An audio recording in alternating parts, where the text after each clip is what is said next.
ನಮಸ್ಕಾರ. ಇಂದಿನ ಸಂಯುಕ್ತ ಕರ್ನಾಟಕ ದಿನಪತ್ರಿಕೆಯಲ್ಲಿ ಪ್ರಕಟವಾದ ಕೆಲ ಪ್ರಮುಖ ಸುದ್ದಿಗಳನ್ನು ನೋಡೋಣ. ಮೊದಲಿಗೆ ಮುಖಪುಟದ ಸುದ್ದಿಗಳತ್ತ ಕಣ್ಣು ಹಾಯಿಸೋಣ.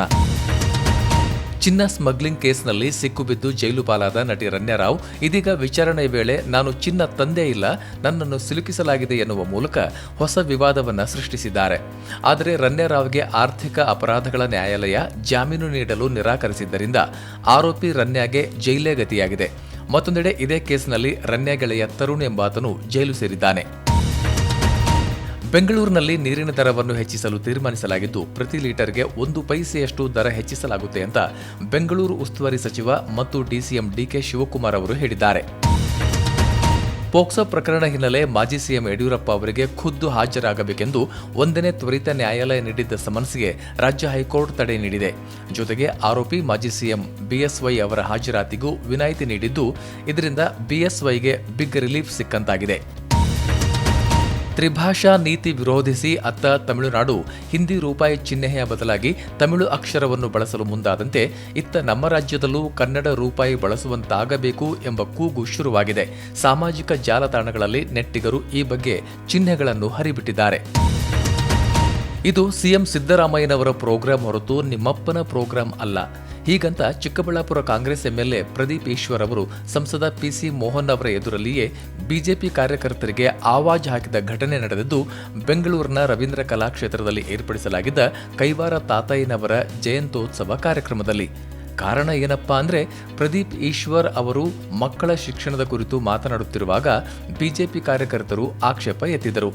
ಇದರಿಂದ ರೊಚ್ಚಿಗೆದ್ದ ಶಾಸಕ ಪ್ರದೀಪ್ ಈಶ್ವರ್ ತಾಳ್ಮೆ ಕಳೆದುಕೊಂಡು ಮಾತನಾಡಿದರು. ರಾಜ್ಯದಲ್ಲಿ ಒಣ ಮೆಣಸಿನಕಾಯಿ ಬೆಲೆ ಭಾರೀ ಪ್ರಮಾಣದಲ್ಲಿ ಕುಸಿದಿದ್ದರ ಪರಿಣಾಮ ತೀವ್ರ ಸಂಕಷ್ಟಕ್ಕೆ ಸಿಲುಕಿರುವ ರೈತರ ಮೆಣಸಿನಕಾಯಿಗಳನ್ನು ಕೇಂದ್ರ ಸರ್ಕಾರ ಖರೀದಿಸುವಂತಾಗಬೇಕು, ಈ ಮೂಲಕ ರೈತರ ನೆರವಿಗೆ ಧಾವಿಸಬೇಕು ಎಂದು ಹಾವೇರಿ ಸಂಸದ ಮತ್ತು ಮಾಜಿ ಮುಖ್ಯಮಂತ್ರಿ ಬಸವರಾಜ ಬೊಮ್ಮಾಯಿ ಅವರು ಕೇಂದ್ರಕ್ಕೆ ಪತ್ರವೊಂದನ್ನು ಬರೆದಿದ್ದಾರೆ. ದಲಿತರ ಅಭಿವೃದ್ಧಿ ಹಣವನ್ನು ತಿಂದು ತೇಗಿ ಇವರೆಲ್ಲ ದಪ್ಪಗಾಗಿದ್ದಾರೆ ಅಂತ ಬಿಜೆಪಿ ಸದಸ್ಯರು ಕಾಂಗ್ರೆಸ್ ಸರ್ಕಾರದ ಮೇಲೆ ಆರೋಪ ಮಾಡುತ್ತಿದ್ದಂತೆಯೇ ಆಡಳಿತ ಪಕ್ಷದ ಸದಸ್ಯರು ಬಿಜೆಪಿಯವರ ಮೇಲೆ ತಿರುಗಿಬಿದ್ದರು. ಈ ವೇಳೆ ವಿಧಾನ ಪರಿಷತ್ನಲ್ಲಿ ಕೆಲಕಾಲ ಗದ್ದಲ ಕೋಲಾಹಲ ಸೃಷ್ಟಿಗೆ ಕಾರಣವಾಯಿತು. ಕೊನೆಗೆ ವಿರೋಧ ಪಕ್ಷದ ನಾಯಕ ಛಲವಾದಿ ನಾರಾಯಣಸ್ವಾಮಿ ಅವರು ಸಭಾಪತಿಯವರಲ್ಲಿ ಕ್ಷಮೆ ಯಾಚಿಸಿದ ಪ್ರಸಂಗವೂ ನಡೆಯಿತು.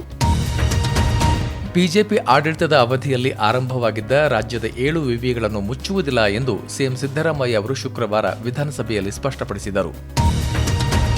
ಸ್ವಾಮೀಜಿಯೊಬ್ಬರಿಂದ ಬೈಗುಳದೊಂದಿಗೆ ಆಶೀರ್ವಾದದ ರೂಪದಲ್ಲಿ ಹಣವನ್ನು ಪಡೆದಿದ್ದ ಪೊಲೀಸರ ಮೇಲೆ ಸರ್ಕಾರ ಕ್ರಮ ಕೈಗೊಂಡಿದ್ದು ಖಾಕಿ ಸಮವಸ್ತ್ರಧಾರಿಗಳನ್ನು ವರ್ಗಾವಣೆ ಮಾಡಲಾಗಿದೆ. ಅಮೆರಿಕದ ಒತ್ತಡಕ್ಕೆ ಮಣಿದಂತಿರುವ ರಷ್ಯಾ 30 ದಿನಗಳ ಕದನ ವಿರಾಮಕ್ಕೆ ಕೊನೆಗೂ ಒಪ್ಪಿಗೆ ಸೂಚಿಸಿದೆ. ಶುಕ್ರವಾರ ನಾಡಿನೆಲ್ಲೆಡೆ ರಂಗಿನಾಟ ಹೋಳಿ ಹಬ್ಬ ಜೋರಾಗಿತ್ತು.